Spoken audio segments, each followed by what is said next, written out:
"Bradley, we've decided it's for the best if you don't show up for the anniversary trip. We already canceled your flight." I just sat there. I didn't drop my fork. I didn't scream. I didn't even blink. I just looked at Emma, my wife of 32 years, as she calmly sipped her expensive mineral water, the kind that costs $9 a bottle and tastes like nothing. We were in our kitchen in Chicago, a room that cost me $200,000 to renovate last year, and she was telling me I was uninvited from our own 35th anniversary celebration in Tuscany.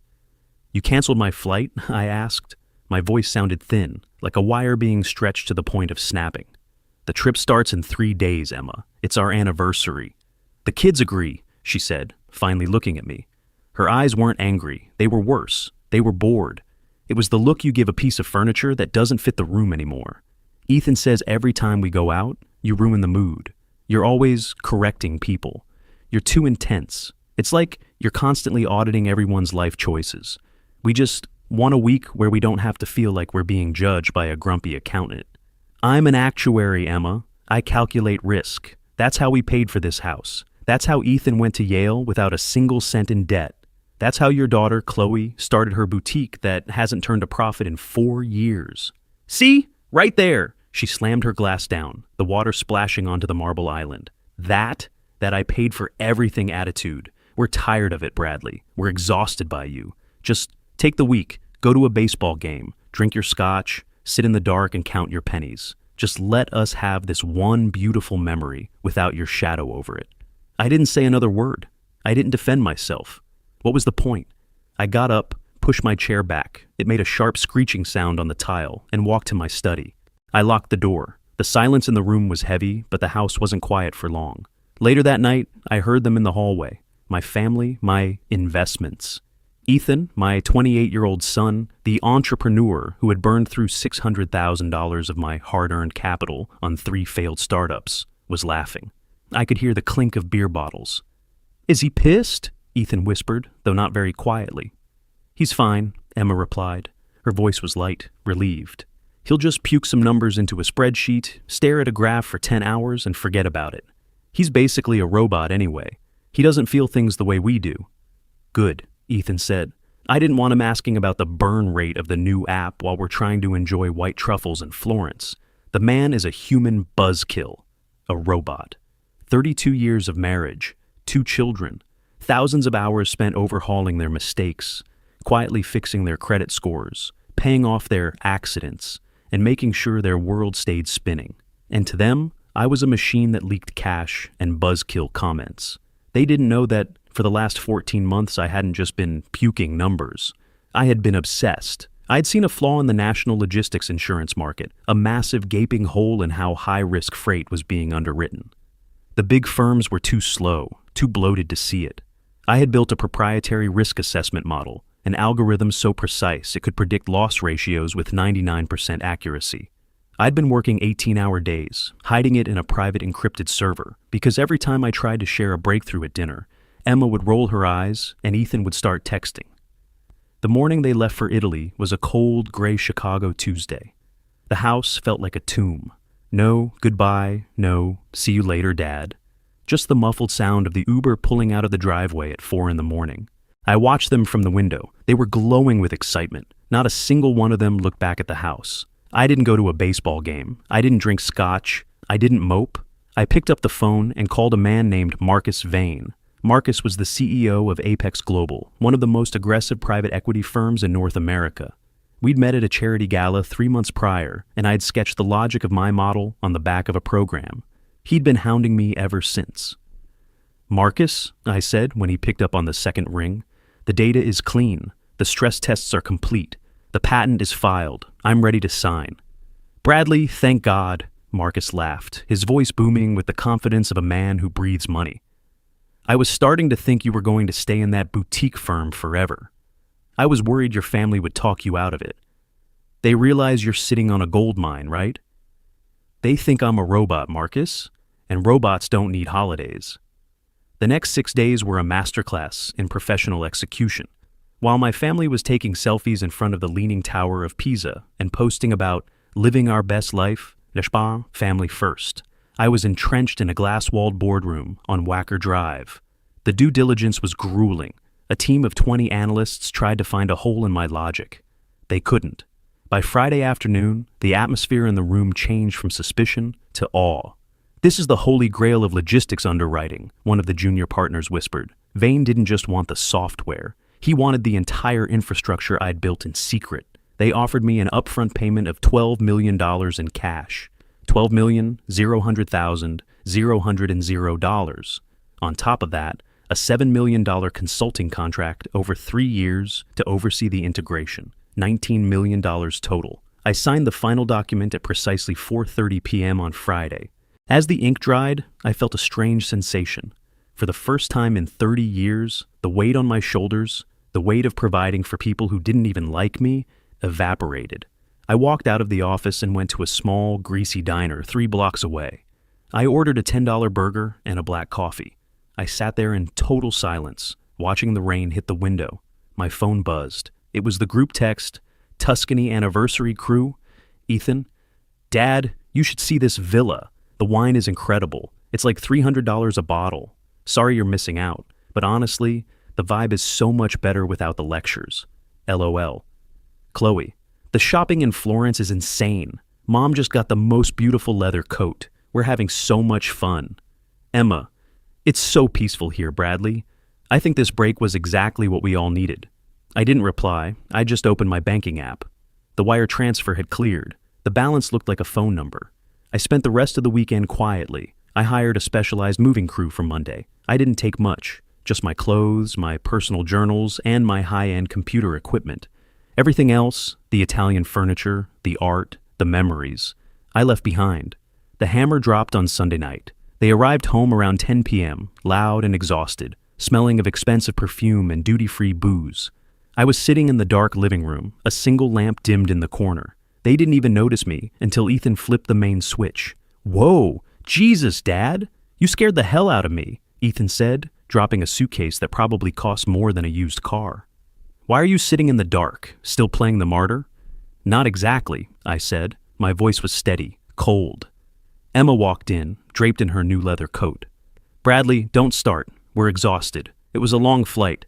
Let's just have a quiet night and we can tell you all about the trip tomorrow. Maybe. I sold the firm," I said. The sentence hung in the air like a guillotine. Ethan chuckled, a condescending, sharp sound. "What do you mean, the firm? Your little 3-person consulting office? What did you get? $100,000? Enough for a new set of golf clubs?" I sold the proprietary model to Apex Global for $12 million up front. The silence that followed was absolute. You could have heard a pin drop on the rug. Emma's designer shopping bag slipped from her fingers. 12... What? She stammered. $12 million, I repeated, and $7 million in a guaranteed consulting contract. The news hit the Bloomberg wire an hour ago. I'm surprised your phones didn't alert you. But then again, you were probably busy checking your likes. "Dad, are you serious?" Ethan's entire face transformed. The mockery, the robot jokes. It all vanished in a heartbeat. A hungry, desperate light ignited in his eyes. 12 million? Holy. Dad, we're set. This is it. I can finally launch the New York headquarters for the app. We can move out of this neighborhood and get a place in Gold Coast. No, I said. One word. Simple. Final. Ethan froze. What do you mean, no? I mean, I'm moving out, I said, standing up. I've already signed the lease on a penthouse downtown, just 1 bedroom, very sleek, very efficient, perfect for a robot. Bradley, stop this. Emma stepped forward, her voice trembling. You're being dramatic because of the trip. We told you, we were stressed. It was a mistake to leave you, okay? We're sorry, but you can't just talk about moving out. We're a family. We aren't a family, Emma. We're a corporation where I'm the only one producing revenue and you're the board of directors trying to fire the CEO while spending his dividends. You didn't just leave me out of a trip. You tried to erase me. You told our children that I was a buzzkill and a machine. Well, the machine has been decommissioned. You can't do this. Ethan shouted, stepping into my space. You have obligations. My startup is in a critical funding phase. You promised to look at the new projections. I did look at them, Ethan. The risk is too high. The founder is incompetent, and the bank is closed. I walked past him toward the door.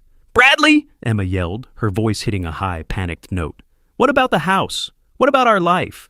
The house is in my name. I'll be putting it on the market in the spring. You have until then to figure out how to pay for that leather coat on a boutique owner's salary. I've already moved my personal accounts into a private trust. You'll receive exactly what the law requires in a divorce, Emma, not a penny more.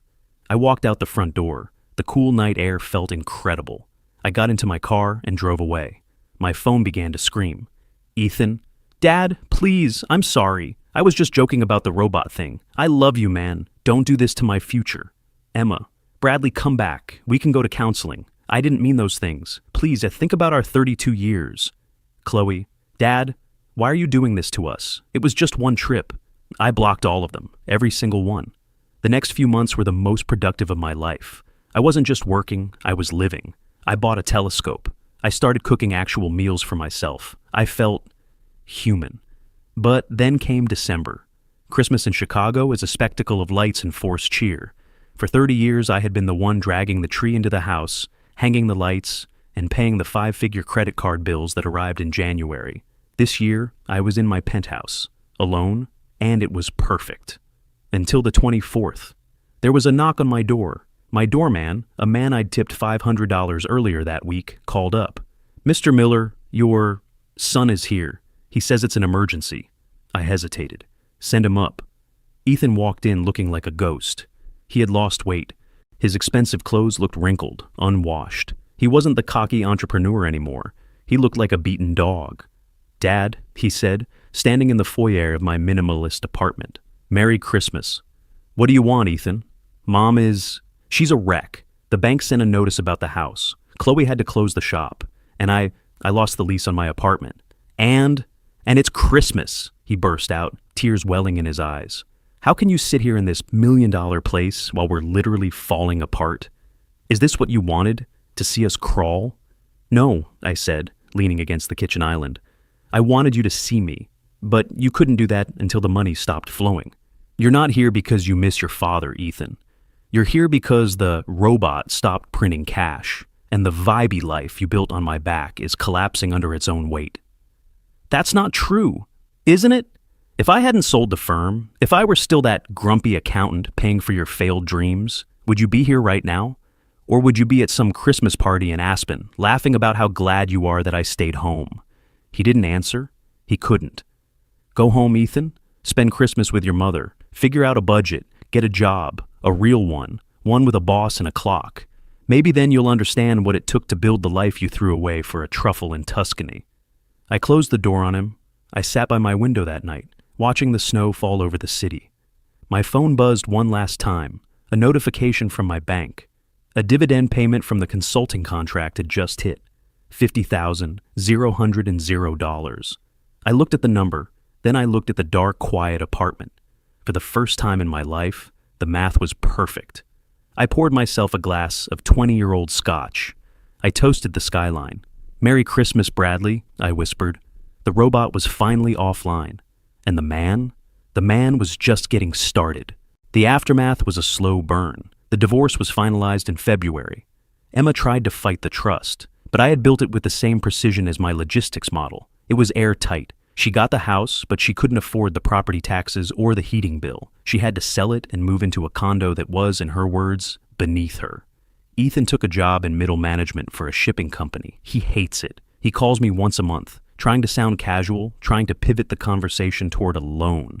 I always say no. I'm 60 years old.